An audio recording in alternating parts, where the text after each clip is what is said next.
Hello property investors, welcome back. Today we're going to talk about water saving tips, and I want to get straight to the point and say that the best way to save on water is to make sure that people are accountable for their usage. So for me, especially on a rental property, you should never be including your water and your lights in, or your water and your electricity in your rental value. So however possible, you need to rather invest up front to put in place ways that you can obviously bill your tenants for their consumption.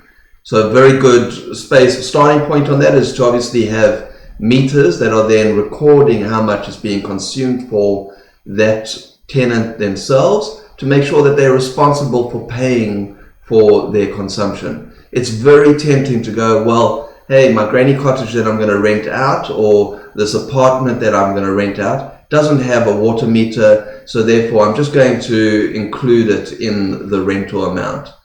So that becomes like the easy way out. The only problem is you then have no control around how much is being consumed by that tenant, and that tenant has no idea what the cost of that water is, so they're not going to respect that water, and they're going to basically either abuse it, so where they use more than they wouldn't normally use because, hey, it's free, why should I worry? Or they're going to not be responsible around things that are leaking. So if there's a leaking toilet, if there's a dripping tap, that sort of thing, they're never going to report that to you because, hey, it's free, why should I worry? So for me, that's the starting point. Make sure that your tenants are paying for what they are going to use, or paying for what they are using when it comes to water. Because when I'm paying for something, I am aware that it isn't free, and therefore I respect it a lot more. I'm going to take that up a level higher to say that one of my favorite ways to manage utilities or to manage water is through a prepaid water meter. And there's two very big reasons for it. Is, again, matching. So the first reason would be matching that idea of making your tenant accountable for what they use. So if they know what they use, or if they know the expense or the cost of that water, they're going to be very mindful of how much it costs to obviously make sure that the taps have running water when they open them. So for me, that changes their habits, changes their mindsets, and they respect the water a huge amount more by knowing and having a prepaid meter. So if I put in 100 Rand into this prepaid water meter, I know that it should last me a week. If it runs out tomorrow, then obviously we've been irresponsible and we haven't looked after how much water we're using. So I need to talk to my family, I need to talk to my kids, I need to make sure that they respect the cost of water. They don't leave taps open while they're brushing their teeth, that sort of thing. So that becomes such a good tool for training people to change their habits as far as the consumption goes. If they're paying up front, they respect what's coming out of the taps afterwards. So that's the first side of it, first reason I love prepaid water meters. The other reason is, if I load 100 Rand onto that prepaid water meter and there's a burst pipe while I'm out at work, it means that the only loss of water that I'm going to have is what's already loaded onto that prepaid meter. So the prepaid meter works in a way that you load your credits, so you load a quantity of units onto the meter. So you buy 100 Rand, you get a token with say 5 or 6 units. You then load that token onto the meter. It loads the meter with 5 or 6 kiloliters, and that means you'll use those 5 or 6 kiloliters. If there's a burst pipe, the only loss you're going to have on the property is those units that are loaded onto the meter. It's not going to become a runaway loss. So where there's two reasons that's a benefit is, obviously if your tenant's at work and there's a burst pipe, that water is just going to be gushing. The tenant is never going to say like, oh, sorry, I'm renting the property, so I'm responsible for that water that's lost. They're going to turn it on you. They're going to go, no, your pipe burst. I didn't use the water. I'm not paying. You must pay, Mr. Landlord. So again, it becomes your responsibility as the property investor, where you don't want to have that situation happening. So if the meter turns off when it runs out of that credit, you know that the maximum loss is 100 Rand, maybe the tenant's going to cry and say, oh, I loaded 100 Rand this morning and it all washed away. You can go, okay, sorry, Mr. Tenant, I'm going to refund you the 100 Rand. So that, like, if you are in that position, you're then able to be generous with your tenant because it's not now a couple of thousand Rand during the day. The same thing would happen if there's a burst geyser.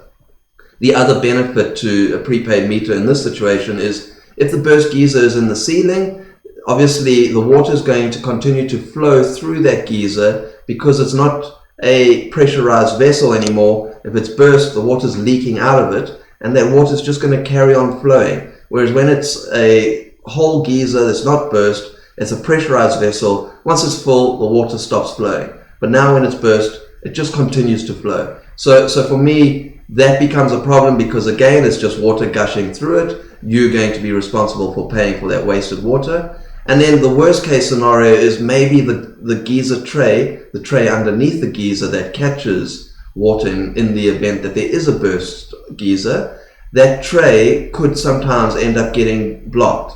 Sometimes there'll be pests in the ceiling, so be it a rat or a mouse, they often end up making nests in those trays, and when the water then starts flowing into that tray, it will pick up that nest and it will wash that nest down the pipe, the overflow pipe, which will then block that pipe, which means the tray then overflows, and it then overflows onto the ceiling of your apartment or on the ceiling of your property, which will then damage that ceiling. Eventually that fills with water, the whole ceiling will then collapse. If you've got wooden floors, carpets in that room underneath the geyser, those carpets are then damaged and destroyed. So you can see like this ripple effect of that impact of a leaking geyser in the event that there's no valve that turns off automatically when there is a leak. So for me, super important solution is to make sure you put in place a prepaid meter because of those dual benefits. The first benefit being what I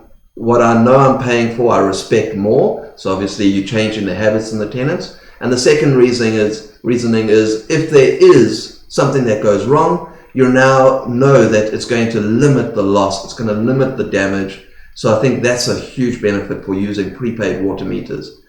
Now, over and above that, again, it's really important to make sure you've got a maintenance plan in place for your properties. So I've spoken about it over the months that we've been going through this facilities management program, is maintenance is key for the upkeep of your property. So if you've got leaking taps in the property, it is best practice to make sure that you have those taps repaired.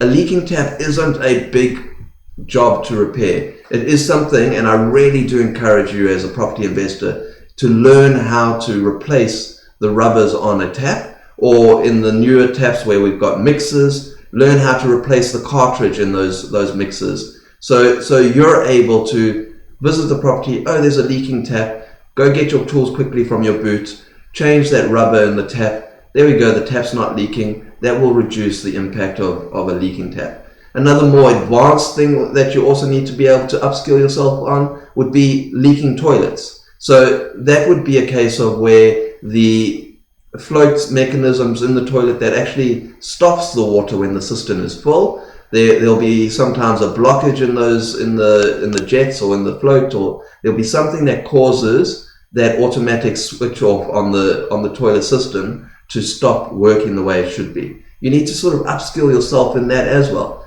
Do I need to replace this whole mechanism in the system? Is it just a case of I need to clear the line? That sort of thing. It really makes so little sense for you to send out a plumber at a call-out fee to just go and clear a blockage in the line that's causing it to leak. So I really do encourage you to learn how to deal with that sort of thing yourself. And obviously, when you're growing your portfolio, you don't want to be called out to 100 different leaking toilets. So build your power team. You want to have a maintenance person who has that skill set, or a caretaker who can do that. So upskill your staff on properties. Okay, so those are general as far as maintenance goes, how to conserve water. We're obviously aware of the idea of trying to reduce the consumption on the water on the property. So things like that are heavy water users are your toilets. So reducing the level of water in the cistern on the toilets. The older style toilets had massive tanks. We're now going to, like, the more modern toilets have smaller tanks. There's the dual flush option where you can have if it's just a case of someone's gone to the toilet for a number one, there's a small button that you push, it only drains a little bit of water. If they've gone for a number two, it's the big button, and it then flushes a larger amount of water. So that's a nice way to save on water. So upgrading your toilets in a property that you're wanting to reduce consumption can often be a short-term expense, but it will be a long-term cost saving from that perspective.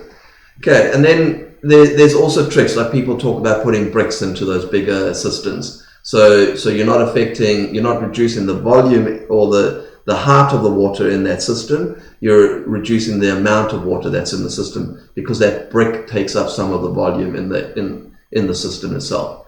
And yeah, so you're looking at solutions like that, rolling back. Another very good one, especially when you're in the process of doing renovations, that sort of thing, for your rental properties, is understanding where your most frequent hot water usage points will be. So, and trying to make sure that your geyser is as close as possible to those points. The last thing you want is a tenant who's now taking a shower and the water now needs to run for 5 minutes, wasting liters and liters of water down the drain while they're waiting for the water to get hot. Likewise, if they're wanting to wash the dishes in the kitchen on the other side of the property, are they then running through 5 liters of water and wasting that much water? So if you're in that position where your bathrooms are on one end of the property, really too far away, and your kitchen's on the other end of the property, have a look at how long or how many liters it takes for the hot water to reach that point, and make the assessment. A general rule of thumb is if it takes more than 5 liters of water before the water starts to get hot, then you need to think of another solution. So solutions can be move your geyser closer to the bathroom as phase one, and then where your kitchen is, have an under sink geyser in your kitchen under the kitchen sink, which is then instantly supplying hot water to the kitchen sink. So you're then splitting that consumption, where your hot water isn't coming from one geyser sort of in a midpoint where it's wasting 5 liters one direction, wasting 5 liters another direction. You need to make that kind of assessment on that. And then it's looking at the bigger picture of like your garden taps. So making sure garden taps, if it is a property that you want the landscaping to really thrive, then re-look at that. Put JoJo tanks in place that are collecting rainwater, and you're then using the JoJo water for the gardens. There's no reason for you to use drinkable water to water the garden. So I do encourage that from a garden tap perspective, and I'm really in favor of the fact that I would prefer not to have garden taps on my properties. I don't want tenants to be abusing and washing their cars on the property. There's 2 reasons for that. Is obviously high consumption on water, and then 2, it does create some kind of damage to the property, be it your paving, your stormwater drains, and that aren't really made to handle that kind of soap and dirt. So I prefer to try and keep the car washing away from my properties, because there's going to be some impact as a result of that. So that's really wrapping up today. As I say, for me, the most important thing is to make sure that tenants are paying for what they're going to use. Really, I emphasize the idea, never include water and lights in your rental amount, in your rental or in your lease.